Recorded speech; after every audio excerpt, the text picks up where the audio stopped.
I was getting dogs from rescues. And I saw Einstein, and I thought, this is a dog I love. And the lady said, well, he'll only stay with you if he loves you. So I'm like, okay.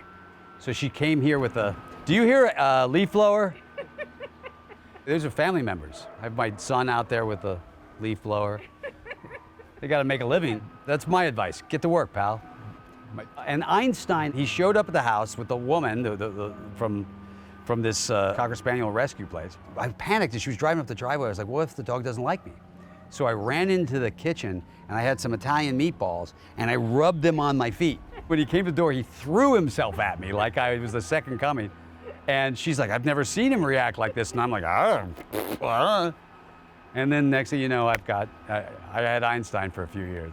He was my best dog I've ever had. He was a great, mischievous, fun dog. But forever, I was just meatball foot. Everywhere I went, if I went to the gym, he'd walk behind me and he followed me like this close everywhere I walked. By the way, that works with kids too. I rub meatballs on my feet, my kids follow me everywhere.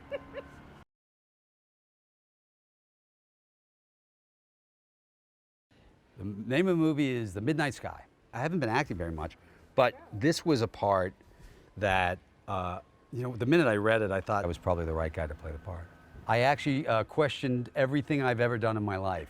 I tell you, when we got hit with that first blast of like 70 mile an hour, 40 degree below weather, there's that moment where you go, I volunteered to do this? I hadn't been drafted or anything. So yeah, there was nobody said I'm smart. I grew up in the 60s and 70s. There's always ways of playing around those issues while still trying to make it an entertainment. And I wanted it to be sort of a meditation. The pandemic wasn't even a thought at the time. But, it changed the narrative of the film in a way. The narrative of the film originally was about regret and about seeking redemption. And then it became clearer and clearer that what it really was about is our inability to be home and communicate with the people we love. Have I taken on any pandemic hobbies? I'll tell you what I've taken on as a hobby.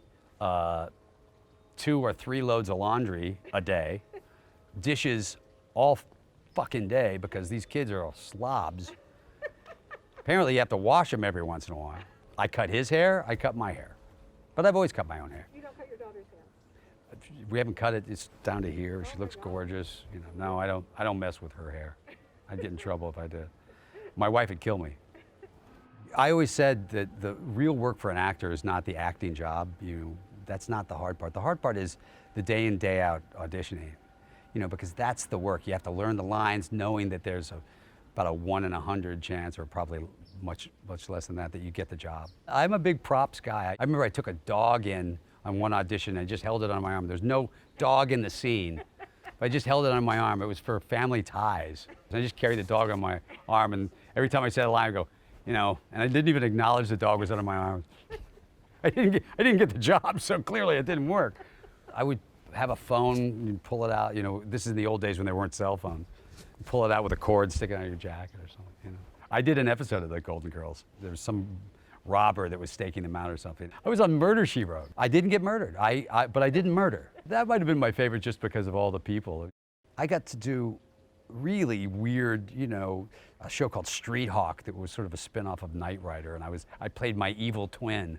I was a killer. But I had a mullet. I had long hair on the front and I had a mullet on Facts of Life. I played George the Handyman. I danced and flirted with Joe. I was on it for a season and a half, I guess, and then they said thank you, and they'd had enough. The best piece of advice I ever received was from my Aunt Rosemary, who said never mix grain and grape. Grain and grape. No wine and like tequila or vodka and, champagne. She told you. I was 7. We learn early in Kentucky, a lot of things.